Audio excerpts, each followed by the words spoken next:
So that's my Mythic Harjatan kill. He is definitely the hardest of the first three bosses. Both of the first two pretty much fall over pretty easily once you figure out the mechanics, especially Goroth. Once you figure out his mechanics, it's a pretty easy fight. And then DI, it's the same exact thing as Heroic, except you add the ads in. But with Harjatan, because it's not only a DPS race, but you have to deal with all the ads, and there's a ton of raid-wide damage that the healers have to deal with, a ton of movement that the entire raid has to deal with, it definitely makes for a pretty tough fight. And one thing that a lot of people don't realize during the Harjatan fight is that you don't have to stay stacked up directly in front of him the entire fight. You only have to be in front of him during unchecked rage, which happens when he gets to 100 energy, and the entire time he's building energy, you could be sitting behind him, making sure that your big hits like a Shattered Defensive Mortal Strike isn't getting parried, which would be a huge hit for our damage. So there's the first tip. Sit behind him until about 80 energy, and then go ahead and move up to the front with your group. That way you can do more damage. Second thing is a preference for me. I use Ravager on pull. Here's my reasoning.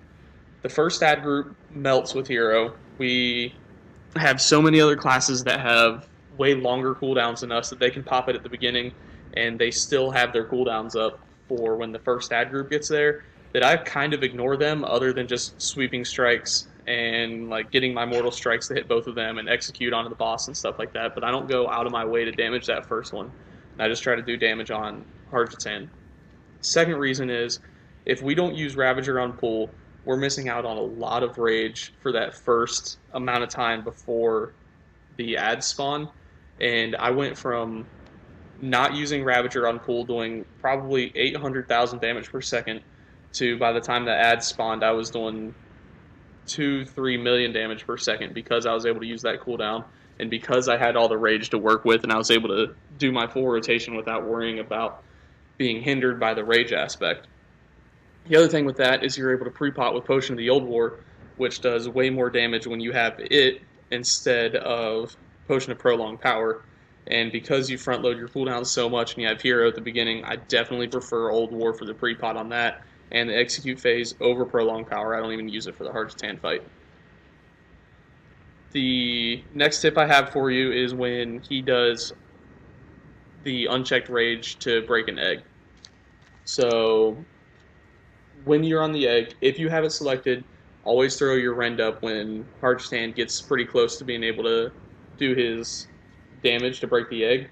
That way it's already applied and you can go ahead and go straight to doing other damage on the egg, like your CS and your Mortal Strike. And my second thing is if it's getting close to Unchecked Rage, save your Colossus Smash and your Mortal Strike. That way you can get that immediate damage on the boss. Third thing is, and why I didn't start out with this, is because there's a couple different specs you can do for Harjatan. I was running a Sweeping Strikes Ren build.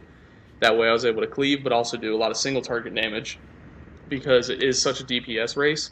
And we actually switched to more of a single target method of being able to kill the ads, and we assigned groups to attack certain targets. So I was group 1, I always went after the skull. Group 2, I always went after the X. And then after that, it was just round up the ads that are all running around that are fixated on other people or help out for the tadpoles that spawned. But we weren't doing a constant AoE down the ads. And if we were, I would recommend going Trauma and then Titanic Might, and then also switching to the Legendary Belt and Legs with a build like this, because you're able to do so much more damage with that Trauma, the extra Whirlwind hit, and having Colossus Smash on all the targets with the Weight of the Earth Legs. But since we weren't doing that, I was using more of the single target build, just incorporating sweeping strikes into it to do my cleave onto the boss. Especially with the eggs. Doesn't look like it, but the eggs are close enough to Harjatan that all the damage that you're doing to the eggs, you're getting sweeping strikes onto Harjatan. So you are able to execute onto Harjatan with that. Next tip I have, watch pathing for the waters with charge. Be very selective about when you use it because that's a lot of damage that you take that your healers are going to have to make up for. So if it's not a clear line straight to the boss that you're able to use charge to get around all the waters, use your Heroic Leap for it. It's not worth running through the waters and getting the extra charges for. You saw me leap over the big patch of water a lot of the time during that fight, just because it's so much more worth it to use leap and sacrifice that extra rage than make your healers have to heal you through that, or strafe to the side a little bit. That way you can go around the patch of waters. I did that 1 or 2 times during the video.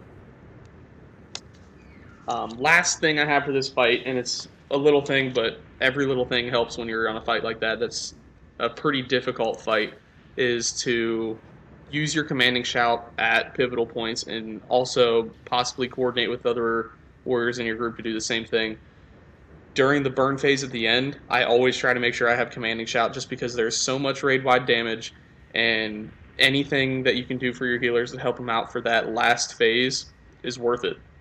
I'll try to save both commanding shout and die by the sword for that, just because that's 35% less damage I take with die by the sword, and then 15% more health that the entire raid gets with commanding shout, and that could just save you to the end. You saw at the end I died when he was at like 1 or 2%, but we ended up getting the kill.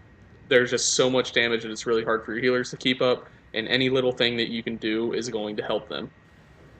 So that's all for this video, guys. Make sure you like if you enjoyed the video, subscribe if you want to see more like this one, and comment if you have any questions or an idea for a future video. See ya!